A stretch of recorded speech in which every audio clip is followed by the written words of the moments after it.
Hedging basics for retail investor simple language. লাভ নয়, আগে সুরক্ষা। বাজার পড়লে কি আপনার পুরো টাকা ডুবে যায়? ছাতা না নিয়ে বৃষ্টিতে বেরোবেন? ধরুন আপনি ইকুইটিতে ইনভেস্ট করেছেন, হঠাৎ বাজার পড়লো। এখন আপনি যদি সব টাকা এক জায়গায় রাখেন, কোনো সেফটি না রাখেন, তাহলে ক্ষতি পুরোটা আপনার আপনার কিন্তু যদি কিছুটা ডেট ফান্ড, কিছুটা গোল্ড, কিছুটা ক্যাশ রাখেন, এটাই হেজিং। হেজিং মানে ক্ষতি কমানো। হেজিং মানে বেশি লাভ নয়। Equity plus debt plus gold is equal to basic hedge. Rebalancing করলে হেজ আরও শক্তিশালী হয়। রিটেল ইনভেস্টর এর জন্য সিম্পল অ্যাসেট অ্যালোকেশনই যথেষ্ট। রিস্ক কমলে মন শান্ত থাকে। আপনার পোর্টফোলিওতে কি হেজ আছে?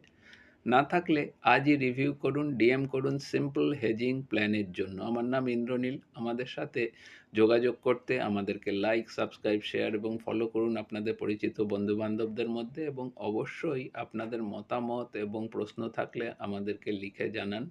আমরা যথাসাধ্য আপনার সাহায্য করার চেষ্টা করব। ধন্যবাদ, নমস্কার, সকলে ভালো থাকবেন।